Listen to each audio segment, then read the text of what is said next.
Hi, this is Naomi with Sword and Steel, and today we are going to check out all of the various data sheets and how they need to be updated. I got an early copy of the Tyranid Codex, so I'm going to update all of the data sheets for you so you can update your own, even though there will be new data sheets coming out. Your index cards, there'll be a new version of that, and I'll also be sharing the two new data sheets. Well, I'll be reading them out to you anyway, the two new data sheets for the Norn Emissary or Norn Assimilator and the Neurolictor.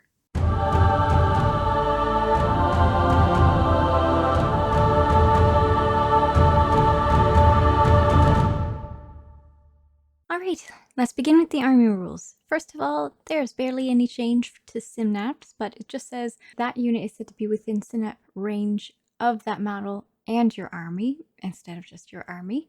So no big difference really, but thought I'd mention it. Shadow in the Warp is the same. The Invasion Fleet Detachment Rule Hyper Adaptations, that is all the same, no changes. The Invasion Fleet Stratagems, well, Rapid Regeneration, Death Frenzy, and Adrenal Surge are all the same. Overrun has a bit of a rewording, but it's only to clarify things. It isn't to actually change anything. So I don't think I'll go through that since we have a lot to go through. Synaptic Insight is actually now called Predatory Imperative, and it did have a slight change where before it was until the end of the battle round. Now it lasts until the start of your next command phase. Endless Form is the same. All of these enhancements are the same. And now we're going to get into the actual datasheet. So the Winged Hive Tyrant goes from 195 points down to 190. And it added the Vanguard Invader keyword and the Hive Tyrant keyword. Otherwise, it is the same. The Hive Tyrant itself, no changes on him, but he's dropped down to 215 points from 220 points. The Swarm Lord is unchanged, the points cost unchanged, and he is now a Hive Tyrant in the keywords. The Brood Lord is points changed to 90 from 100, and he added the Vanguard Invader, and this Vanguard Invader is definitely important for one of the army rules, one of the detachment options that you can choose, but I'll get to that in a future video. The Winged Tyranid Prime changed from 80 points all the way down to 65, even though he is unchanged, except for he is a Vanguard Invader in his keywords now. The Turbogon was 200 points, now 190, but otherwise she is unchanged. Old One Eye, completely unchanged, same as he always was. Still 140 points at this point. The Tyranid Warriors, they had the Great Devour added to their keywords, and if you haven't updated them already, the original cards came with Tyranid Warriors, Claws, and Talons, and they're just named as bioweapons. Same weapon, just renamed. Otherwise, completely unchanged. Still 70 points for 3 of them and 140 points for 6 of them. But the Tyranid Warriors with melee weapons, again, the name changed from Tyranid Warriors, Claws, and Talons to be bioweapons, otherwise completely unchanged. And the points got up a little, where it was 90 and now is 95 for 3 and 190 for 6, and they also had the Great Devourer added. There is a renaming of Adrenalized Onslaught to Adaptive Instincts, but the rewording, there is no functional difference in the rewording. So it's just named Adaptive Instincts now. The Termagants. The original cards did not have the battle line keyword, which is important. So you want to update that. The Xenos Claws and Teeth. I think every single Xenos Claws and Teeth is now Chitinous Claws and Teeth. I'm not certain why they did that change. Perhaps there'll be a rules update at some point, but it's not clear at the moment why that change was needed. And then they added 3 new weapon types, each of which can only be added to 1 model within 10. And the changes are not exactly extravagant, so I'm not exactly certain whether they needed to do this, but it is now an option. They have a Shard Launcher, which is Blast Heavy, with a range of 18 inches, D3 attacks, ballistic skill 4+, but it's heavy, so it could be 3+. Strength 5, AP 0, damage 1. And then they have a spike rifle, which is heavy, 24 inches. Attacks 1, ballistic skill 4+, but could be 3+ because it's a heavy. Strength of 4, AP -1, damage 1. And strength web is assault, devastating wounds, torrent, 18 inches, d6 attacks. Ballistic skill is non-applicable because it's torrent, so automatically hits. Strength 2, AP 0, damage 1. Not exactly fantastic. Would have liked something with a little more strength, perhaps. But they're your options if you wanted them, and the new Termagants that are coming out will have these options for you. Points costs remain unchanged at 60 for 10, 120 for 20. The Hormagaunts are unchanged unless you didn't have the battle line added, because the original cards don't have battle line. They're still 60 for 10 or 120 for 20 of them. But they do have new models. And those new models are on 28mm bases. Gargoyles. The points have changed from 75 for 10 to 70 for 10 and 140 for 20. And they have Vanguard Invader. And again, the original cards don't have battle line, so that has to be added since that is important, since you're able to crew more of them in your army. Toxicrene. Nothing changed. Nothing. Even its points, completely the same as it was before. Tyrant Guard. For some reason, the Twin Linked changed locations. It was on the Bone Cleaver, Lash Whip, and Running Claws. Now it's on the Crushing Claws and Running Claws. Don't know whether the previous one was a typo and it's been now fixed, or this is the typo and it accidentally switched. I'm not sure. But according to the rules now, Crushing Claws and Running Claws are Twin Linked. Okay. The points are unchanged at 95 for 3 and 190 for 6. The Neurotyrant changed from 105 points to 95 points, otherwise he is the same. The Lichter lost its invuln save. Is this a typo? It may have been because invuln saves are now written underneath the saving characteristic, and that seems like a pretty big change. Points change from 75 to 70, and he has the Vanguard Invader. I don't know. Maybe it was never meant to have an invuln save. I'm not sure. But it doesn't right now. I'll have to check to see if that's gonna stay that way. I imagine it won't take long after the cards are released and the codex is released to have an update on that, if that is indeed the case. So, the Death Leapers saving throw has dropped to 3+, and their points have dropped to 75 points from 80. Also, he has the Vanguard Invader keyword now. So, nice. And a new model, which is looking lovely, which I'll be showing in a video coming out later on today. Now, the points for the Malceptor went from 165 to 160, but otherwise he is the same. Pyrovores got an extra wound now, from 4 wounds up to 5 wounds. Points are remained unchanged at 30 for 1, 60 for 2, or 90 for 3, and he's gained the Harvester keyword. Harrowspecs. Points cost went from 125 to 120, which is a little surprising, and he has the Harvester keyword now. But nice. This is a great model. The Venanthropes are completely unchanged. Points are still 70 for 3, 140 for 6. The Von Ryan's Leapers, the points change from 75 to 70 for 3, and 140 for 6, and he has the Vanguard Invader keyword now. The Neurogaunts. The Neurogaunts had the Xenos Claws and Teeth melee weapon changed to Chitinous Claws and Teeth. The points have been unchanged at 45 for 11, remember the Neuro Beast, and 90 for 22.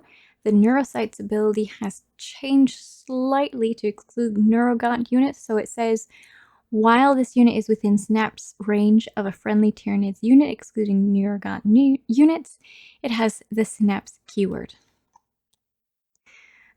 Which I mean, I'm assuming that it does not have the Synapse keyword all the other times, even though it's written right there. That's what I'm assuming, I guess. Okay. The Zoanthropes. Again, Xenos Claws and Teeth have become Chitinous Claws and Teeth, and the points of Arch unchanged for 90 for 3 and 180 for 6, so Zoanthropes unchanged. Gene Stealers. They've added the Vanguard Invader, and it's increased a little in points from 90 to 95 for 5 and 190 for 10. And they are now on 32 mil bases. The Raveners, they have a worse 5+ save from 4+, sort of. They've done a little bit. The points have been unchanged from 75 for 3 and 150 for 6. So, but here's what's happened. So it used to be they were just equipped with Ravener Claws and Talons, but now they are equipped with the Thoracic Bioweapon and Ravener Claws and Talons. And it used to be any number of models could be equipped with the Thoracic Bioweapon, but now it says all models in this unit can each have their Thoracic Bioweapon replaced with one Armored Thorax. And the Armored Thorax gives them back their save characteristic of 4+. Strange way to go about it, but that is what is the case for them now. Okay, the Ripper Swarms did have a change, mostly for the points cost, like their Xenos Claws and Teeth are now Chitinous Claws and Teeth, and they have the Harvester keyword, but they no longer comes in units of 3 and 6 for 35 and 70. They now come in units of 1, 2, and 3 for 15, for 30, and for 45. Probably because of people not having 3 when they're acquiring their Leviathan and starter sets and stuff. So now you can play them as a whole unit. I guess maybe why that was changed. Alright, and the Parasite of Mortrix went from 90 points down to 75 points. Otherwise, is unchanged other than the fact that it has a Vanguard Invader, and I like the fact that they can make Ripper Swarms. Alright, the Malloc is unchanged except for it was 145 and it is now 135. The Trigon is also unchanged and is now 170, where before it was 180. The Mucolid Spores, very slight change. The Floating Death was reworded. Doesn't make any difference. It's just reworded to read a bit clearer, perhaps, but functionally no difference. The points cost changed from 45 to 40 for 1 and 80 for 2. The Spore Mines went from 50 to 45 for 3 and 90 for 6. And again, the Floating Death altered its wording, but there's no functional difference. It just made it a little bit more clearer, perhaps. The Exocrine, the points changed from 135 to 125, but otherwise it is the same. The Biovores did have some changes. The save characteristic is now 3+ instead of 4+, and there's 5 wounds instead of 4. And the points changed from 65 to 45 for 1, 90 for 2, and 135 for 3, so that's great. And the Seed Spore Mines now has a limiting one. So it used to be in your shooting phase. Each time this unit is selected to shoot, you can use this ability instead of making any attacks with its ranged weapons. And you got a Spore Mine that contains 1 model, so that is all the same. But in this case, they've changed it to once per turn when in your shooting phase. When selected to shoot 1 unit with this ability, you can use it instead of making any attacks. So instead of all of these Biovores changing it to shooting out Spore Mines, only 1 unit can shoot its Spore Mines. Otherwise, that is the same. Carnifexes, they have the Xenos Claws and Teeth is now Chitinous Claws and Teeth, and the points are unchanged at 125 for 1 or 250 for 2. And the Blistering Assault is completely the same in wording except for 3 words. In the first one, it was to do so, and in the second, at the same place, it goes if it does. So there's absolutely no change. Alright, points change for the Screamer Killer goes from 180 to 175. Besides that, he is the same. The Hive Guard have a slight change to the defensive stance, where before your Overwatch would be unmodified hit rolls of 5+ instead of 6+, or unmodified hit rolls of 4+ instead of 6+. If this unit is within range of an objective marker, is now if this unit is within a range of an objective marker that you control. Which I guess perhaps this Impaler Indirect Fire Cannon was a little bit too powerful, maybe? I'm not sure. But the points change has gone from 100 to 95 for 3 or 190 for 6. The Terranovics, the points changed from 200 to 190. And the Resilient Organism ability changed. It used to be each time an attack is allocated to this model, subtract 1 from the damage characteristic of that attack. Sure. Now, it's once per battle. When an attack is allocated to this model, you can change the damage characteristic of that attack to 0, which could save it against a particularly nasty tank, rather than, I guess, saving it against an overwhelming force of little miniatures, which it should be able to get past for the most part anyway. Not certain what people think of that change, but you'll have to let me know. The Tyrannocyte. It added the keyword Vanguard Invader, and its points changed from 105 to 95. Otherwise, this model is the same. The Hive Crone, again, had the Vanguard Invader added to the keywords, and its points changed from 200 to 195. Besides that, it is unchanged. The Harpy had the Vanguard Invader keyword added. Points changed from 230 to 165, which is good because that was too expensive for the Harpy. And it added to the second line in the Spore Mine Sys option. You cannot select this option for more than one model per turn. So that restricted that. The Sporosist. The Sporosist weapons used to have the Hive Defenses special weapon ability, which was this, and that is not the case anymore. It still has something called Hive Defenses, but it's a completely different option. However, the attacks used to be 5 and is now 10. 10 attacks. That's great. And the points change from 145 to 125, so that's also great. And the Hive Defenses is now an ability that says you can target this model with the Fire Overwatch stratagem for 0 command points. And you can do so even if you have already targeted a different unit with that stratagem this turn. This model can only be targeted with that stratagem once per turn, which is great. Just fire Overwatch every single turn that you can with 10 attacks. I like that. It's nasty. Jeez. For 125 points. Okay, the Psychophage, unchanged at 125, has the Harvester keyword added to it. Otherwise, it is the same. Barb Guns. The names of their weapons changed, but they are remaining the same. So the Biocannon becomes the Barb Launcher, and the Xenos Claws and Teeth becomes the Chitinous Claws and Teeth. Otherwise the same. Points changed to be a little more expensive at 55 for 5 instead of 50, and 110 for 10 of them. There is a wording change for Disruption Bombardment, but there's no functional difference. And that is it, which means we now go on to the new miniatures. The Norn Emissary and the Norn Assimilator and the Neurolichter. The Norn Emissary has a 10-inch movement, a toughness of 11, a 2+ save or a 4+ invuln save, 16 wounds, and as per normal, it's if it only has 1 to 5 wounds remaining, then you subtract 1 to the hit roll when it makes an attack. A 7 leadership and an objective control of 5. Its ranged weapons are the Psychic Tendril, which you have to choose either the Neuroparasite, the Neuroblast, or the Neurolance before you make your attacks with it.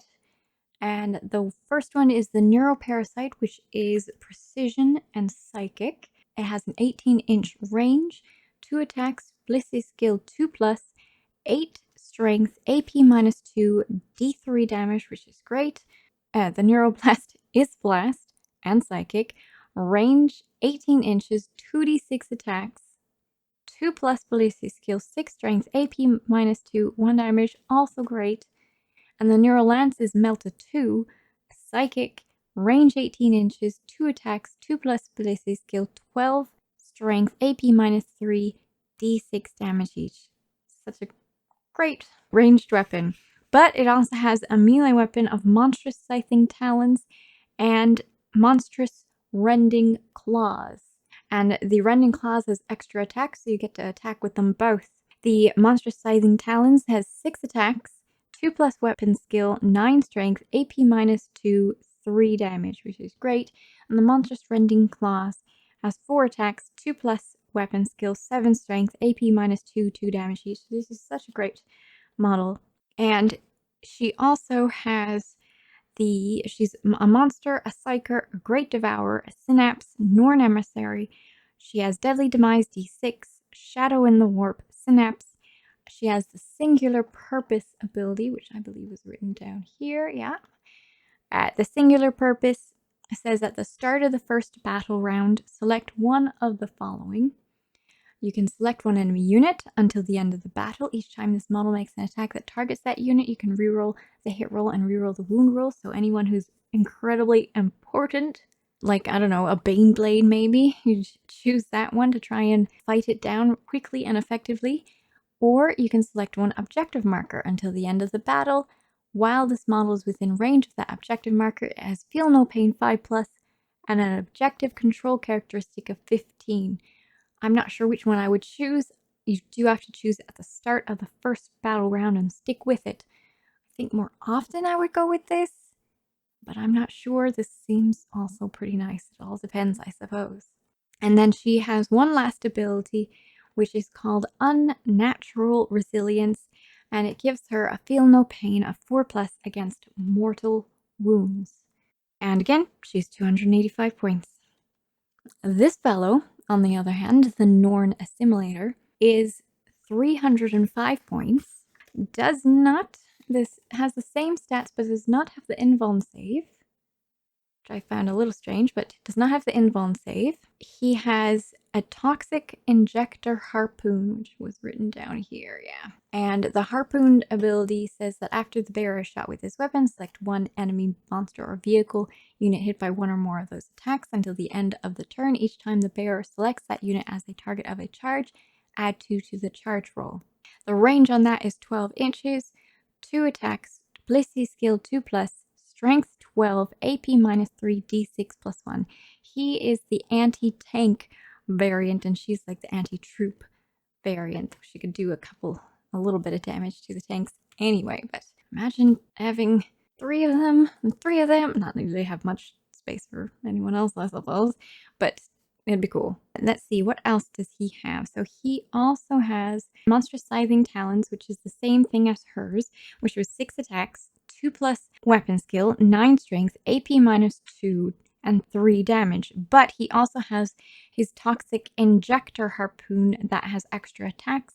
So 4 attacks, 2+ weapon skill, 12 strength, AP -3, D6 +1 damage. So totally anti-tank, this one, or anti-monster.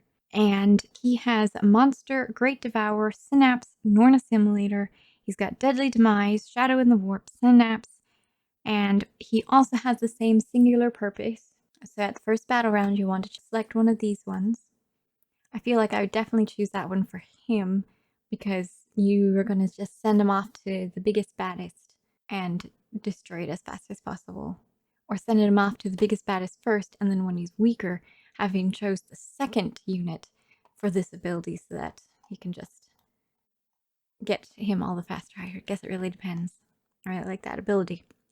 And then lastly, his last ability is Harpoon Barbs, where once per turn, when an enemy unit within engagement range of this model is selected to fall back, you roll 1d6, and on a 2+, that unit suffers d6 mortal wounds. I certainly prefer her 4+ invuln save. I mean, I like how aggressive he is running in, I suppose. We'll see. It all depends on, I guess, what other, what stratagems we might be able to use with them. But I'm excited to try them out. All right, and then lastly, we get to look at the new Neurolichters ability. So it is only 60 points, and I think you will agree it's worth fielding once you know what it does. So this fellow has an 8-inch movement, 5 toughness, 4+ saving throw, and a 4+ invuln, 7 wounds, 7 leadership, 1 objective control. He has Piercing Claws and Talons, which have precision. This is a melee weapon. Has 6 attacks, 2+ weapon skill, 6 strength, AP -2, 1 damage. There's no other options for him. He is just as he is. He also has Infiltrator's ability, Lone Operative, and Stealth. He has the Shadow in the Warp and Synapse, and Feeder Tendrils, Each time this model destroys an enemy character model, you gain 1 command point. That's nice, and since he has precision, that could happen. Neural Disruption. In your command phase, select 1 enemy unit within 12 inches of this model. That unit must take a Battle Shock test. Also, very nice effect, having a chance to Battle Shock your opponent's model so that they lose the objective. That's nice. He also has Psychological Saboteur Aura. While an enemy unit is within 12 inches of this model, if that enemy unit is Battle Shocked, each time a model in that unit makes an attack, you subtract 1 from the hit roll. Each time a friendly Tyranids model makes an attack that targets that unit, you add 1 to the wound roll for 60 points. That seems like a great little guy to have. I don't know how many, I don't know if you'd have more than 1 or not, but I think having 1, maybe 2 for 60 points is worth it. You'll have to let me know what you think of that, because that is the end. Well, thanks for watching. I hope you enjoyed the video. Make certain to give me a like for all that hard work, and I hope you have a fantastic day. Bye! Thank you so much to our patrons and YouTube members. I really appreciate your support, particularly in time-consuming tasks such as this one, so thank you very much. Do you see my little addition to my outfit? I thought this looked really Gene Stealer cults-like. Slowly getting there. And for anyone who's not familiar with what in the world is on my face, because someone asked that in the last video I had this, I am a Gene Stealer cult magus. Thanks. Okay, bye.